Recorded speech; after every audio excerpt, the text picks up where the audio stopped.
listening to plants is about studying the influence of how, like, what happens when that plant enters your sphere, enters your body, enters your space, and opening ourselves up to studying, like, are they making a shift in the way that you perceive life? We live in a time when the old maps seem to be failing, and there's a deep collective ache to learn another way to live with one another. You just heard a slice of what's to come in today's conversation. Welcome. I'm David Achata. As an executive coach and author, I've spent my career helping people navigate change. But to go forward, we often have to look back. I created this season to explore how indigenous wisdom can help us grow into the people our future needs. And whether you're looking for personal healing, better leadership, a deeper faith, or a new way to dream, I'm glad you're here.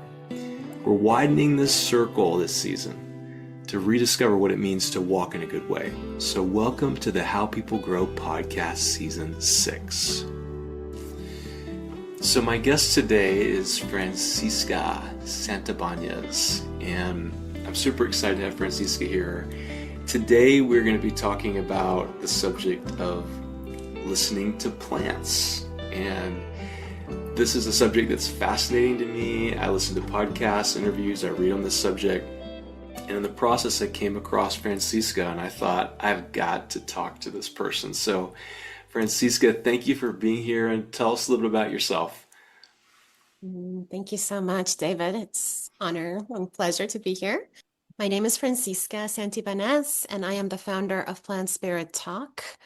I'm a clinical herbalist, and I have been practicing plant spirit medicine for over a decade now. And we teach programs and lead journeys to South America to study plant spirit medicine. It's awesome. Thanks, Francisca. Yeah, I know your work is in ancestral healing, and that's a subject that might be foreign to a lot of people. And I know that you came into that by doing some research on your own ancestral lineage. And would you share with us what is your story and your background and how you came into this work? Um, hmm, well, Where do you start and where do you end? yeah, really. I mean, it's um, it's really, gosh, it's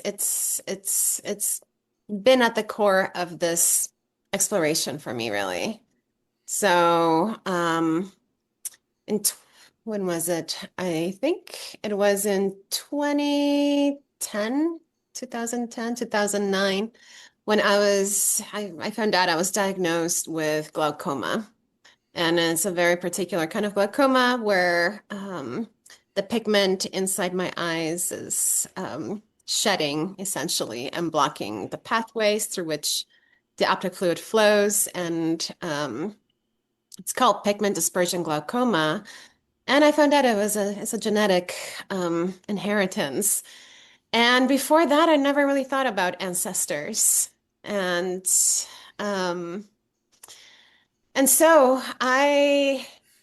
when I was diagnosed, I really felt like there was so much more about me that I did not know. I didn't feel like this was necessarily my thing, like when I started to experience the some of the symptoms, which really came strongly, and it almost felt like spiritual awakenings, that I started to get these migraines and also these episodes of whiteouts where just everything would Mm. turn bright into light. And it was also at a time when I was going through big transitions in my life. Um, and yeah, I thought it was all just kind of it was a spiritual event. And I still think it was. And it was also a medical event, where um the pressure inside my eyes was really heightened, and so ended up going to the doctors, getting diagnosed, learning it was a genetic trait, and started my journey on inquiring more about my ancestry. Like where did I come from? Who were the peoples that came before me? And also, why did I inherit this? Mm, mm-hmm. So,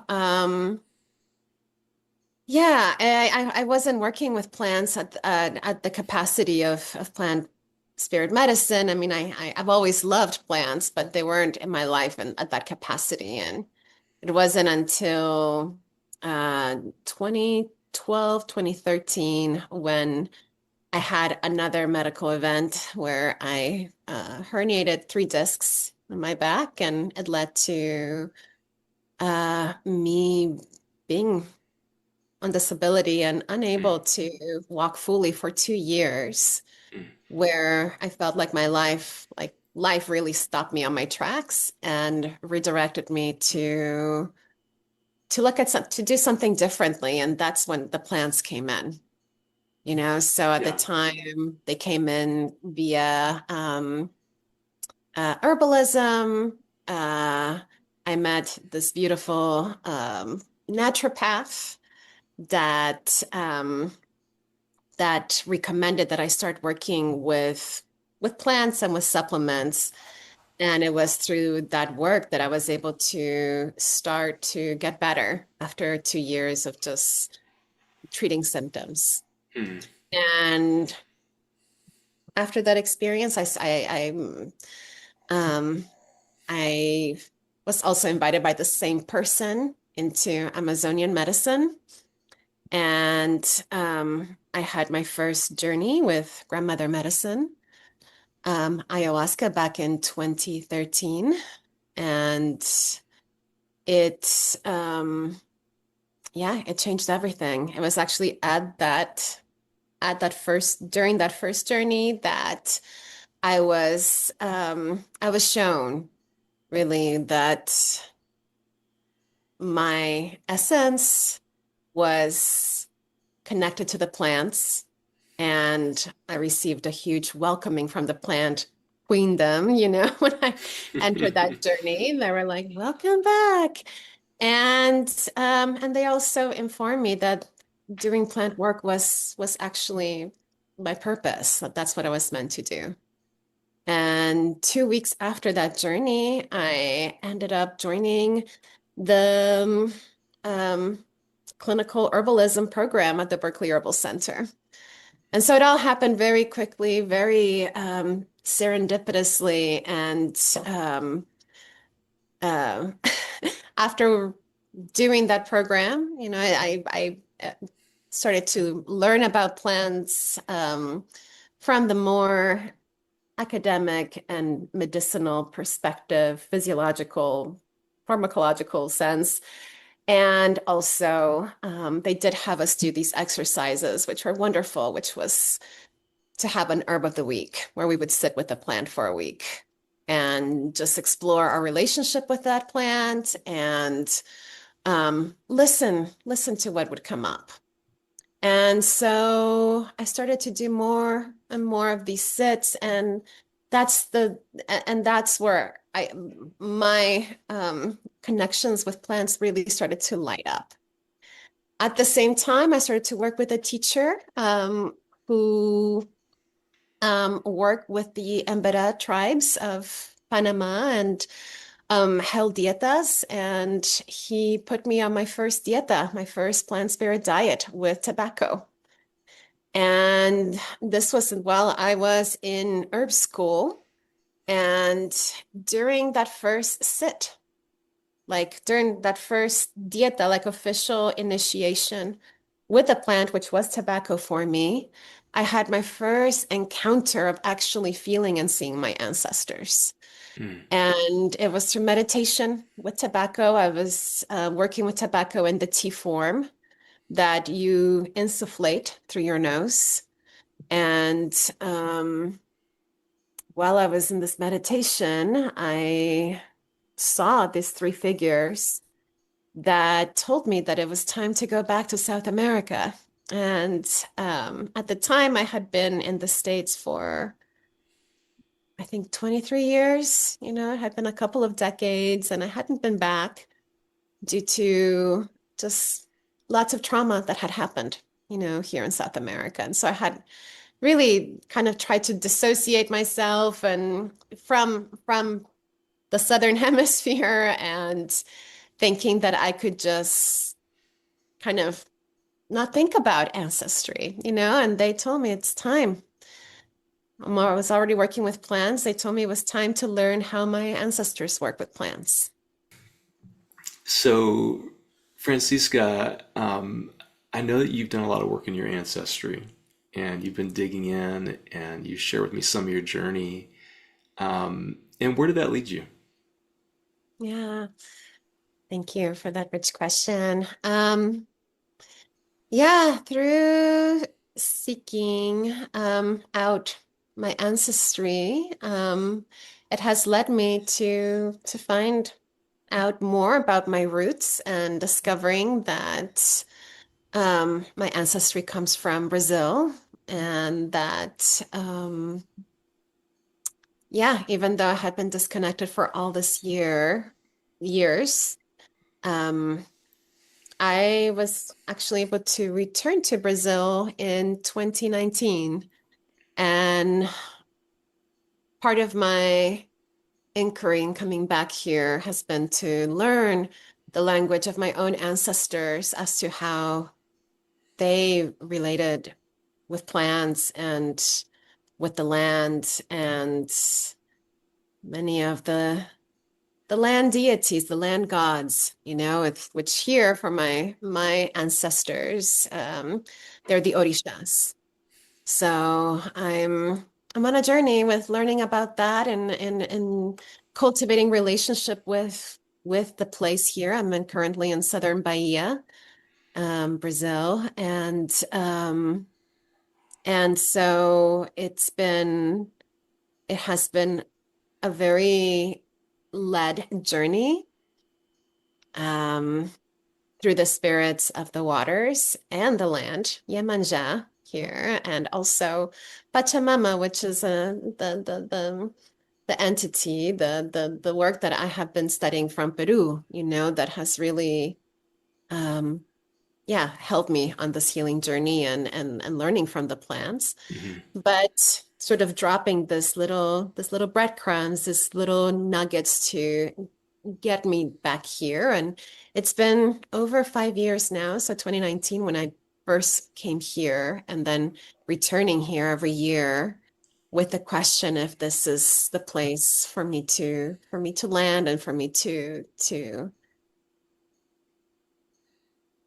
come and learn. I think I do believe in these sacred contracts, and I think that whenever we have a calling or a yearning to go somewhere, that it's not just us wanting to go to that place, but it's actually the place desiring us to come to. And so I do feel that super strongly from this land. I feel like I was desired to come here, and I very humbly have accepted the invitation.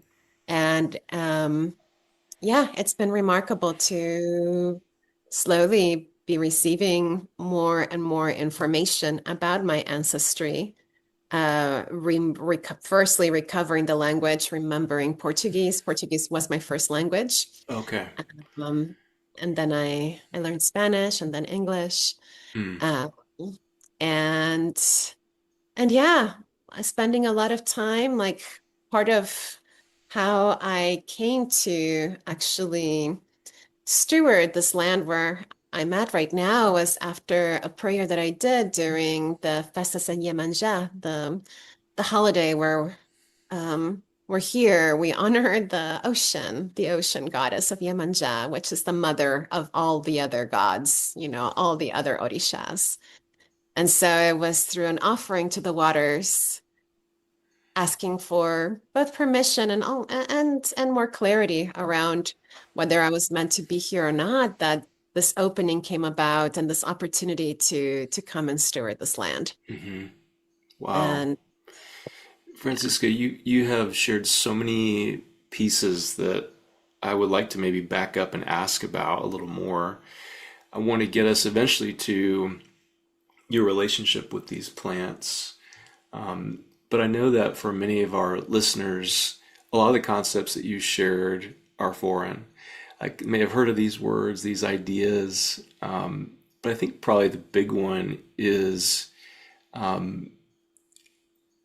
we were talking about this idea of the spirits and your relationship with the plants and with your environment. And I know that to many people, this idea is just on another planet. And would you share briefly a bit about how you grew up in terms of your spiritual belief systems, practices, and then how you came to this place as you've embraced your story and where it's led you to where you land today with some of these beliefs? Yeah, thank you. Um, yeah, I grew up uh Catholic. My father was Catholic, and I practiced Catholicism, went to church up until I was 14, and at that point my dad gave me the choice for me to either continue with that faith or to do my own thing. And I did choose to explore, go out into the world and explore some other ways of being and thinking and believing. And um, for me, it has felt most authentic to see the divine on the earth, on the actual planet, on the Hmm. universe, through the plants and through the mountains and through the waters. I feel I have been blessed. I feel that I have received many gifts of deep connection and communion in terms of like direct conversations and messages from these big entities of nature. And Mm-hmm. so, yeah, I think I always had a deep connection with land. Um, Ever since I can remember, like my earliest childhood memories is being mesmerized by flowers and in particular hibiscus, here in Brazil. And um, and that has stayed with me. That's like my earliest childhood memory, Yeah. is that. And then growing up, I had no idea what to do with plants, but I wanted them all around me. So I used to collect plants Hmm. and um, grow some plants, also volunteer, at the botanical gardens. And um, yeah, it wasn't until I had that breakdown that I spoke about just with my health Yeah. that it redirected me and it offered me an opening to officially step into a deeper connection with plants through herbalism. Hmm. So I think before that I had explored some other things. Like I really appreciated tea ceremonies from like Chinese or Japanese tea ceremonies, and really got to know Camellia sinensis, which is the tea plant, um, and that was a deep connection. And I also studied Ayurveda, which also includes a lot of herbalism. But then, yeah, it was in 2013 that I officially stepped through and stepped up into studying herbs more officially, completing the program, and then really again listening to the call to go deeper into plant spirit medicine and folk herbalism, folk medicine from Yeah. South America. Yeah. Thanks for sharing that. Just as a little background for where you came from, how you came to this. And what I'm wondering about is how is it that a plant can be our teachers? And before you answer, I just hold that for a sec. This whole podcast season is on what indigenous wisdom has to teach us. And as I began to map out some of the ideas from my own story and some of the people I know that a connection with nature is such a big deal. And I was talking to my son about this the other day and some of his friends. We were talking about plants and what they can do for us. And they were kind of scratching their head. And I said, well, think about it like coffee. We understand the personality of coffee. We're used to it in our culture. What if you could get yourself into a place where you could understand the personality of every plant? Mm-hmm. And they're like, oh, okay, that makes sense. Yeah, that makes sense. And that was a kind of a way to get into this conversation to help them understand there's a more complex reality around us with these plants. So, will you share from your perspective, how is it that a plant can be a teacher? Mm-hmm. Mm-hmm. I love that you're teaching this already to your son. That's so beautiful. Um, well, here's the thing. I mean, I think it's really a shame that we're not taught to listen more to nature in school, that this isn't part of the curricula because plants are an essential reason why we're even able to be alive. You know, we're highly interdependent with plants in particular, of course, our whole environment. But when we start to really attune, when we allow ourselves to listen and to be in relationship with a plant, I think that many of us are surprised, if not shocked. I mean, this is what I have experienced with my own practice of supporting people in listening to plants or creating relationships with plants.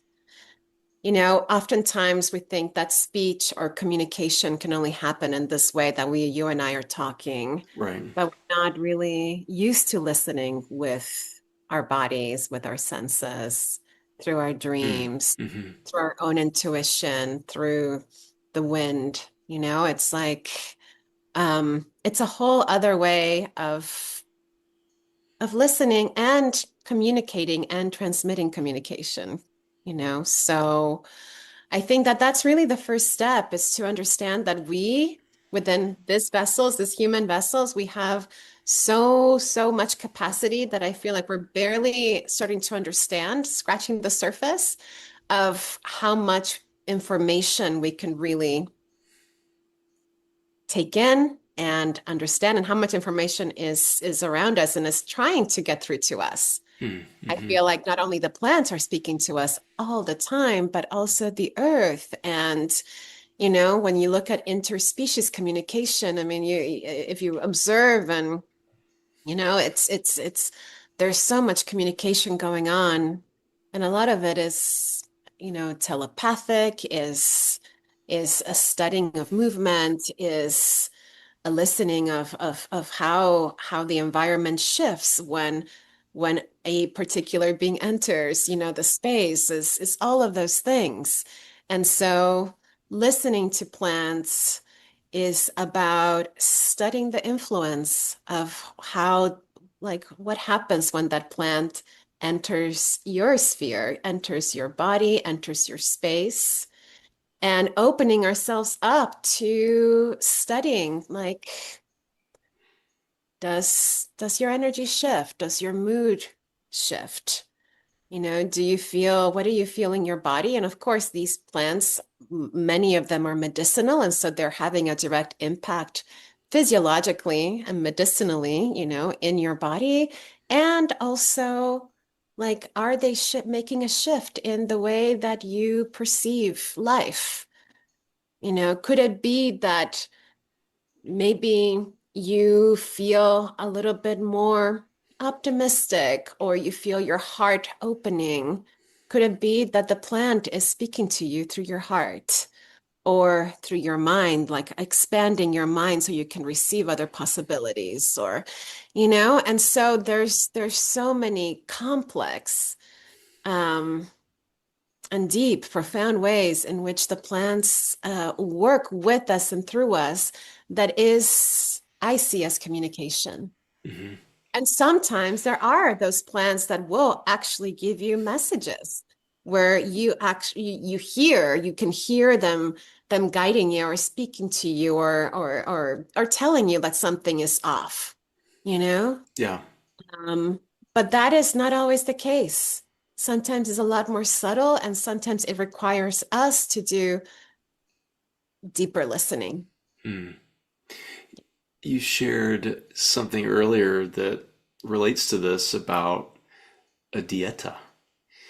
And would you share an overview of what is a dieta and how could the common man or the common woman decide I want to I want to sort of cleanse myself. I want to go through a cleanse. I want to spend some time getting to know and how to listen to a plant.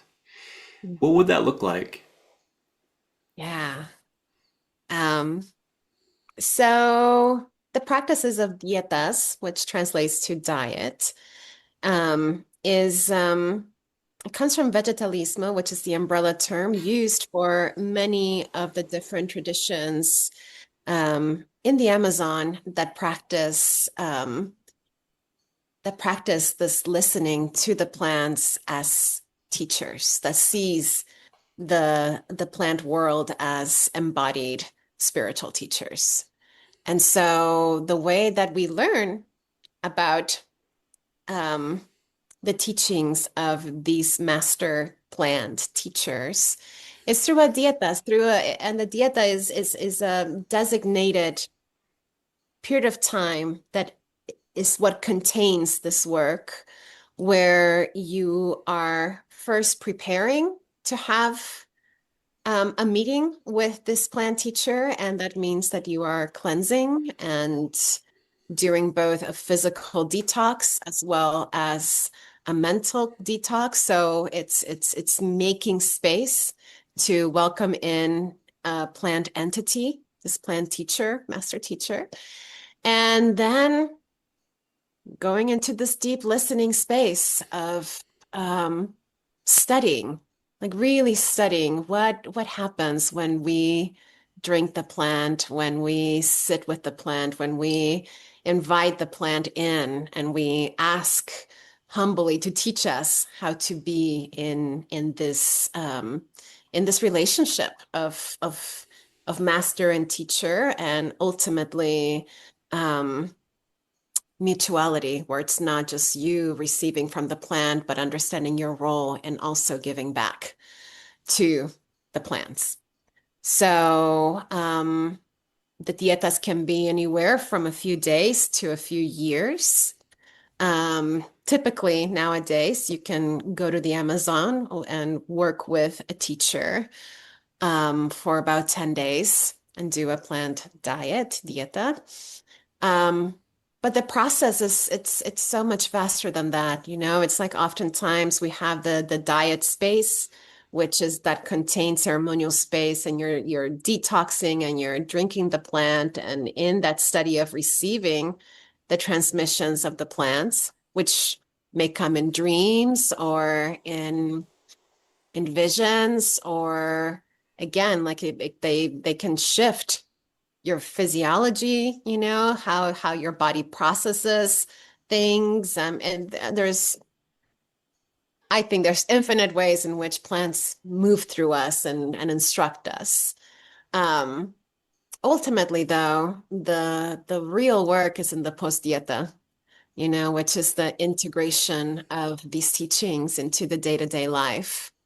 Because whether you're sitting in a dieta that is, again, days long or months or years, or even if you are sitting for one night in ceremony with a master plant and receive these messages, the work comes in following through with the homework and the insights that you are being given. Because when we sit with these teachers, they show us how to be human. They show Hmm. us how to live in a good way. Some of them show us how to die. Like there's, ayahuasca, for example, is considered to be the plant, the vine of death. Like that's the translation. And it's not that necessarily that the plant kills us, but rather that it shows us what it takes to have a good death. Meaning, it teaches us how to have a good life, because in order to Mm, have a good mm, death, we need to mm, be able to walk a good life. And if there are things that are not in alignment, the things that are not in integrity, that are out of sync with the life that you are meant to live, um, the plants will show you that and will make it evident. And I will also meet you where you're at, right? So I feel like, after I've been working with these plants for over a decade now, and um, it's been interesting because I feel like I have received just enough for the point where I was at, and mm. there are certain things that, that I couldn't have received in the beginning that I have received further later on. But it's like the plants will meet you where you're at and will give you just exactly what you need, and how much you can take and what you can actually work on at that time. Mm. You mentioned this idea of plants as master teachers. What plants would you put into that category? Yeah, I think for like in the Amazon and within the many of the Amazonian lineages, it's many of the Amazonian plants specifically, and specifically the plants that teach us how to see or how to gain the strength, courage, all of those things that are, there is a set that is considered to be sort of like the Amazonian master teacher plants. For me personally, I believe that all plants are master teachers. I Hmm. think that Hmm. they can all teach us about life. And I do think that there is something about working with ancestral plants, for one thing, plants that have worked with your ancestors and that recognize you as kin, and that know your DNA, Hmm. so Hmm. that recognize you. And I think that those plants can often bring us many of those ancestral memories, especially when we're doing intergenerational healing, you know? And there's also the plants that grow around where you live that are, for most of us, I mean, I didn't really acknowledge or realize like how many incredible beings lived around me until I started to learn about plants. And I'm like, oh my gosh, there's this one tree right outside my door. How could I never have seen it or said hello? So they started to exist the moment that I acknowledged them. And when I did, I started to have a relationship with that tree or with that plant, um, and they are yearning. I feel like the plants around us are deeply longing for recognition and for relationship from Hmm. us. Hmm. Yeah, ancestral healing and relationship and the connection with plants is something I want to come back to. I personally have a lot of interest in this, and it's one of the reasons I wanted to interview you on this subject. But to back up just a little bit, you mentioned master plant teachers, developing a relationship with plants. And there are many who are, I think, at their wits' end with their traditional beliefs that have been passed to them, whether it is from a Christian tradition or a Buddhist tradition, or I don't know, there's so many, but they're at the place where they're thinking, this just isn't working for me anymore. And I want to try something different. And so many of us try different things. We try meditation, or we try yoga, or we try these different ways of being that have come from other cultures. And what you're describing, it seems so much simpler. is, well, actually, there are these plants that you live around that are connected to you. And if an everyday man or woman were to say, I want to give this a try, how would they know even where to start? Mhm. Mhm. I think that it starts with the body. It starts to coming back to the body. I feel like most of us live so much up in our heads in the thinking, and we forget that we have these bodies that are actually like of the earth. They're made from the minerals, from the waters, from the plants that we ingest, from the animals that we may ingest. Like we are part of this ecosystem. We are of this earth, and our bodies were made to be in connection, in interdependence with these other beings. And what it means when I say interdependence is not just like a casual, and you know, I think many of us take it for granted that we are interdependent with our environment, and we don't recognize just how deeply, um, how essential and how important it is, and how much responsibility comes with that interdependence to to be actively engaged, and to me, that is part of the listening, and so I think that when we come back to our bodies and we tune into breath, and we just something as simple, as essential as breathing. And we start to just even wonder, like, where is this breath really coming from? This breath that we're breathing like throughout the day and nights, for as long as we are in these bodies, this breath is coming from the environment around us, from those trees, from those plants, and they're filled with information.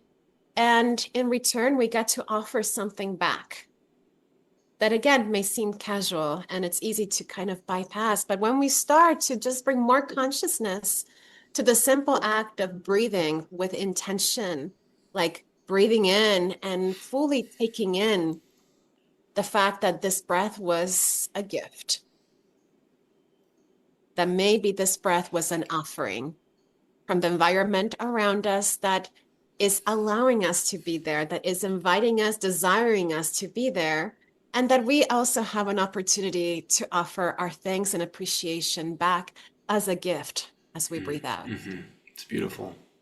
It can be as simple as that, as simple as that. And then from there, I think that it starts with breath, then starting to become more embodied and recognizing that every sense that we have, whether it be listening through our ears or listening through our skin or our taste, and of course what we see, but also what happens when we close our eyes, and what is it that we receive then? Um, and when we attune to these senses as portals where we can meet the environment around us, where we can possibly meet a plant, not only by looking at a plant or by tasting a plant, but by observing the plant. And again, noticing like what happens to the body, what do we get, what information can we get through these portals where we can meet. Yeah. Um, yeah. And I think whether it's attuning to a plant or to a place, there's so much potential for us to have a better understanding of ourselves and our role within it. So thank you. And I am still thinking about the ancestry and our connection to plants through our ancestry question. It's kind of the big one I'm holding. But a Yeah. little side quest for a second. Have you seen those YouTube videos where they hook a machine up to plants and they hear the sounds they make? Yes. Francisca, what is that? And what is that about? Um, I can't speak too much specifically to that technology because I don't necessarily, know that much about it. But what I can say is that, of course, these plants are alive and they have their own frequency. They Hmm. have their own, they have their own songs. Yeah. And what I love about those machines, what I will say is that it kind of it highlights just the sound, right? It highlights sound. And I think, throughout my journey as a vegetalista, studying Peruvian traditions and seeing the importance of sound as also a means of communication, maybe not so much speech back and forth, but Icaros, but the sounds, the songs of the plants, and how to call in the spirit of the plants through song, and how to sing back our praises to the plants through songs. So I think that there's something really beautiful about that. Hmm. Yeah, someone showed me that and I couldn't stop. I thought I want to get one of these machines and hook it up to everything. Well, and I think that it just highlights the fact that everything is alive around us and we are so tuned in our culture to think it's just me in this world as opposed to saying I am this world. I'm a part of nature. And so we're connected to nature, we're connected to our ancestors, and we're connected to the plants of our ancestors. And when I heard an interview with you some time back, I remember you speaking to this, and I wonder if you can share with us what is ancestral healing and how is it that plants find a role in this process? And especially Yeah. the plants connected to our ancestors. Mhm. Well, as I mentioned, I do believe that the plants remember, remember us, and they just carry memory in a way that we don't. I think that humans are like we are forgetful. We are the ones who forget. We forget and then we get to remember, and that's part of the joy, of life is remembering again who we are, and then we forget again. And um and part of working with plants is memory, is regaining memory. And um, I think that when we're looking at intergenerational inheritances and both the ones that are present and also ones that are forgotten or not seen, I think working with plant medicines can shed a lot of light and bring that to us. I think that for me, ancestral healing has shown up as an understanding of these sacred contracts that we have with lineage. I feel like um, the plants have shown me how my soul incarnated to a certain lineage because there was reciprocity, both for my soul to receive from the patterns that that lineage holds, as well as for me to offer what I have to offer from my soul's journey to that lineage. And in the same way, um, I, as a person holding this lineage and the soul, have certain gifts to offer to place. And again, that's where like the reciprocal desire with place comes in. And so for me, ancestral healing is a realignment with those sacred contracts that we have, and understanding that my understanding at least is that these these contracts, these all of these ways um in which we inherit those patterns, whether it be how we're raised or how our bodies are able to process certain things. For example, for me with the glaucoma, that was part of what I've come to understand of how certain ancestors may have turned a blind eye to certain things. Hmm. you know? Hmm. And Interesting. so really trying to understand and see what is my role. Okay, that happened. Now I have the same pattern. I'm carrying the same pattern. How does that show up not only physiologically, but also in other areas of my life? What is this propensity to blindness, to um even the part about losing pigment, inside inside my eye. I mean, it's there's something there to me that is so much deeper and bigger than just the physiology of it. And it's really spiritual and energetic, and that's part of what's transmitted. And I have found that the plants have shed light on all of this in a way that I don't think I could have seen otherwise, and understand. And they have ushered me to see in other ways. For me, a big part of the initiation of understanding that I carry this condition of glaucoma has led me to study other ways of seeing, like really other ways that I can see. Um, and And so, yeah, it's it's taught me that beyond the glaucoma physically um, impeding me from fully seeing, because what happens is that with glaucoma is that you start to lose your peripheral vision, and so you start to get more of a tunnel vision, Yeah. and Hmm. um, but with that, like seeing the patterns of avoidance in my life. Hmm. Hmm. Like that's not only just how I see, but that's also how I I think I was born into these patterns of avoidance, and so Hmm. to see that and with that understanding to address that and to choose to do something different, Yeah.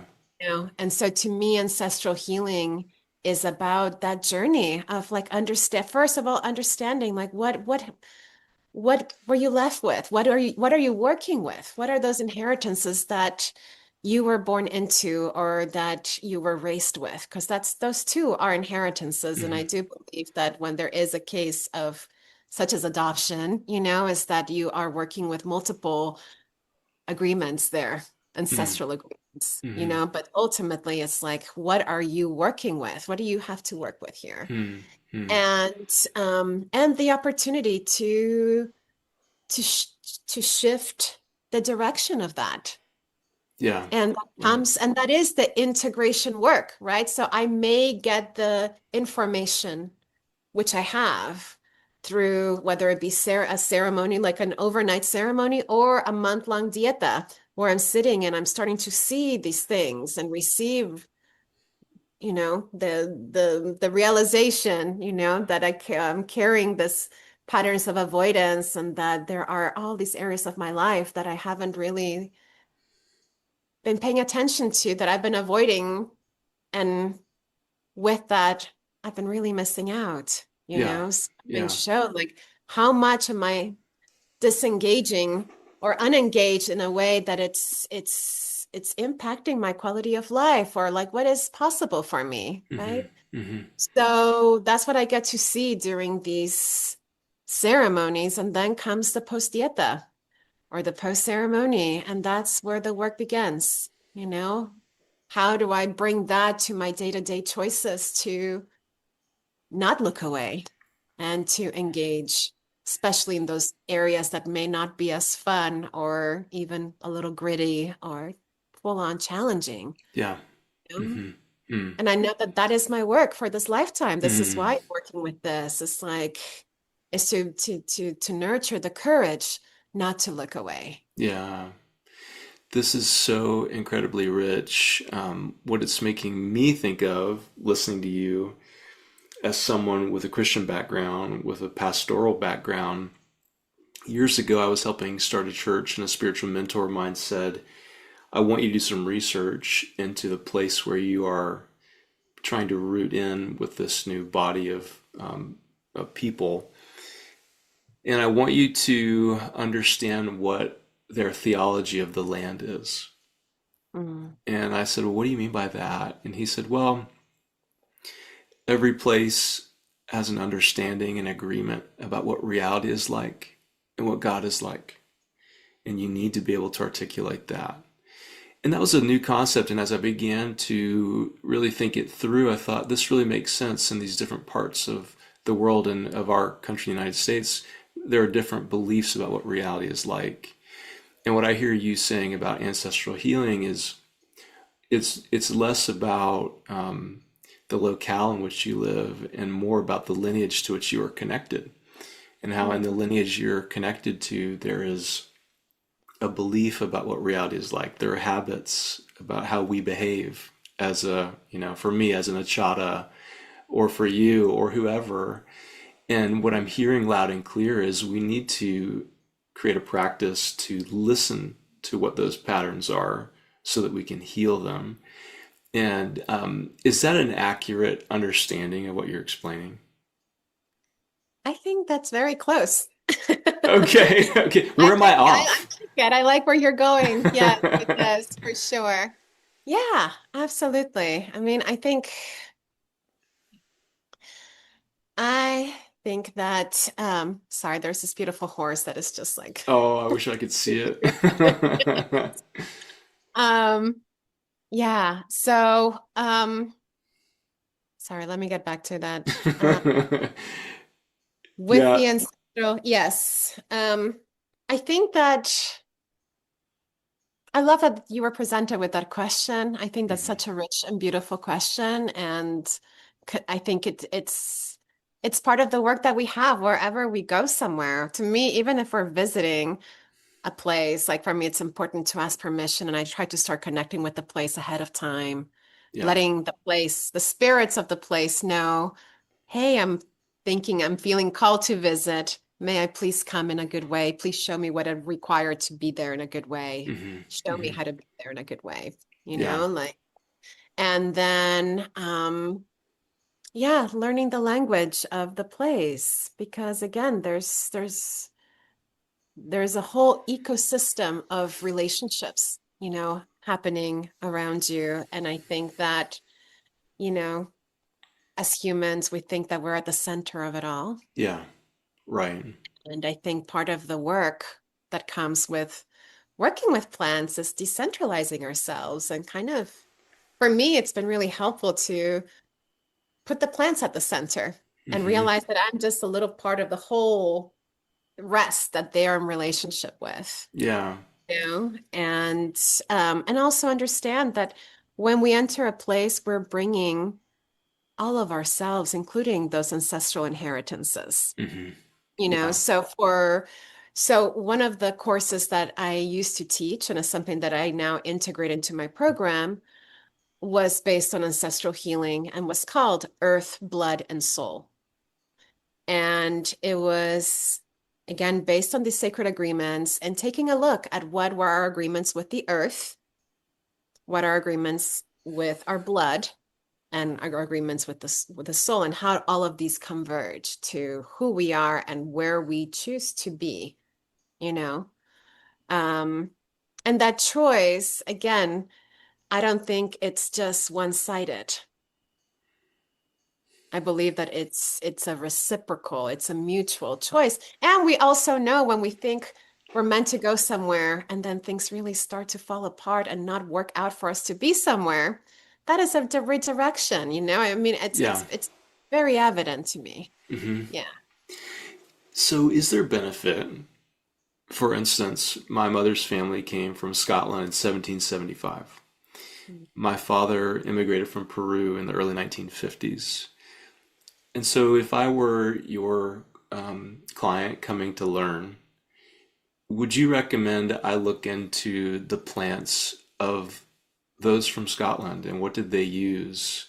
What were their remedies and practices? Or those from Peru, what were their remedies and practices? Is that some of the work of ancestral healing, in particular through plants?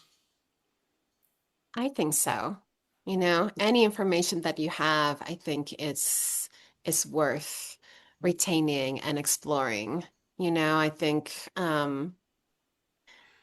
yeah, it's it's interesting too because plants have had their own migration, Yeah, stories. true. And many of the plants, for example, in the US, have been transplanted and naturalized. And again, so many beautiful lessons that we can learn from that process alone of naturalization into a Hmm. place, right? Yeah. So I think that, but yeah, doing some research, studying a little bit more about the place. I mean, not just plants, even like what was the topography of the places where your peoples, like cultivated the land and had relationships with their environment. Yeah. Were they mountain people? Were they coastal people? Were they, Hmm. Hmm. Hmm. were they herders? Or, it's like all of that can give us a lot of insight.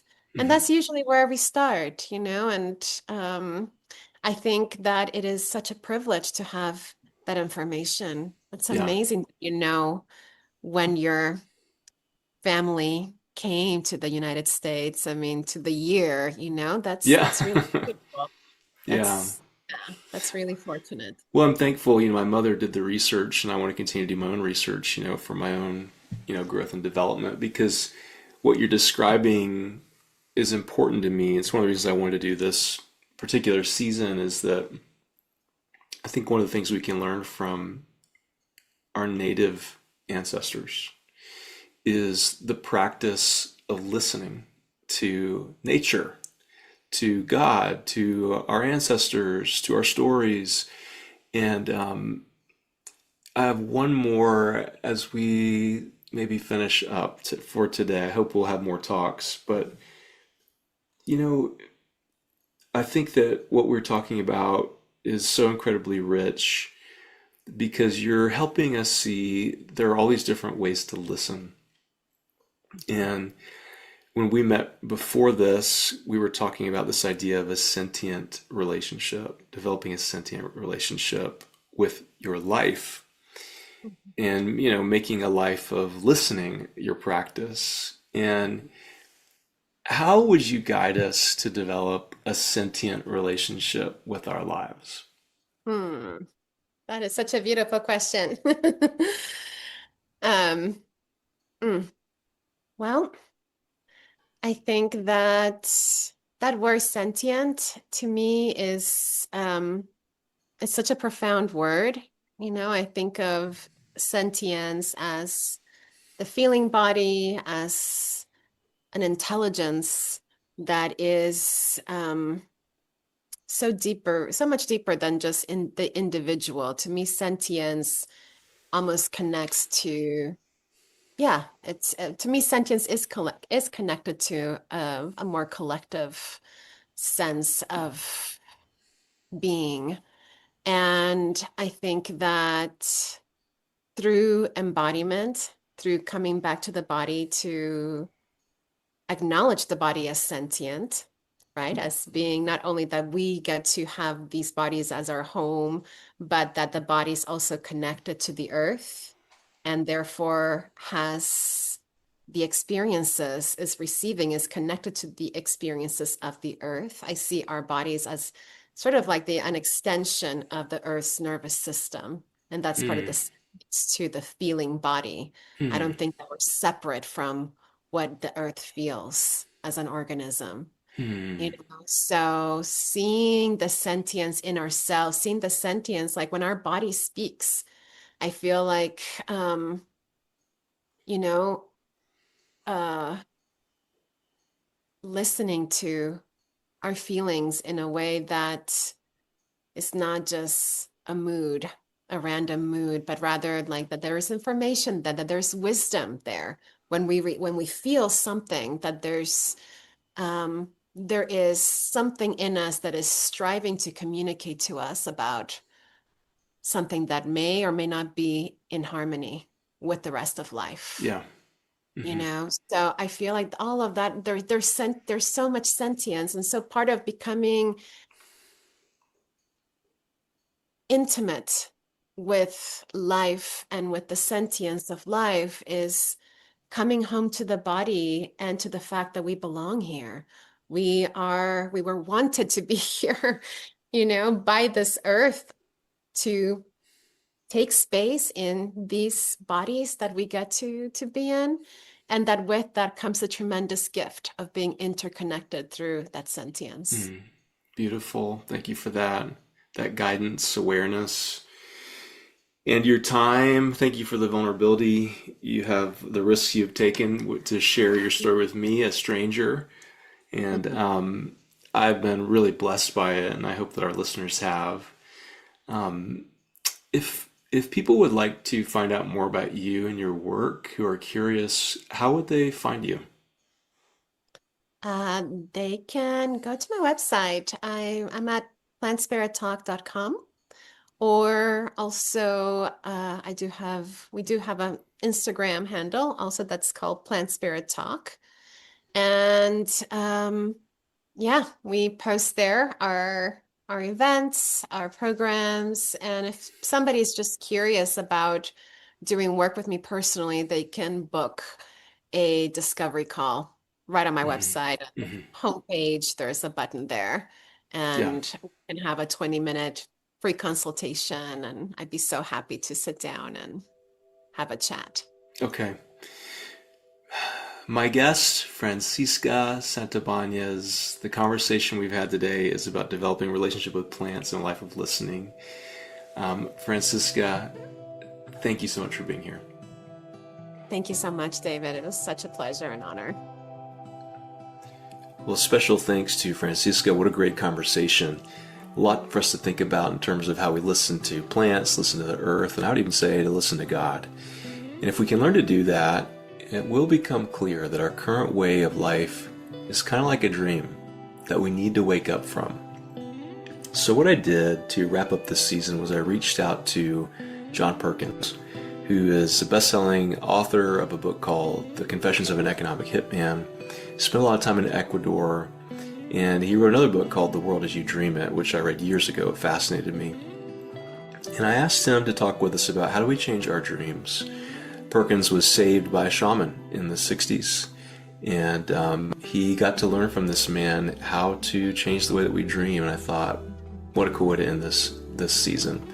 So I hope you'll come back for that. And I hope that as we listen to this next and last interview, we'll be able to see how we can change the dream of our civilization for the sake of a better future. So looking forward to that conversation. I hope you'll come back and you'll join us next week.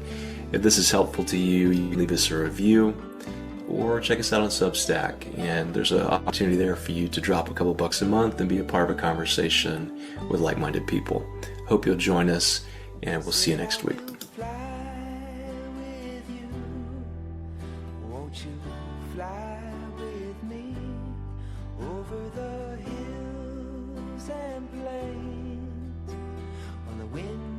Prophecy, yes, I will fly.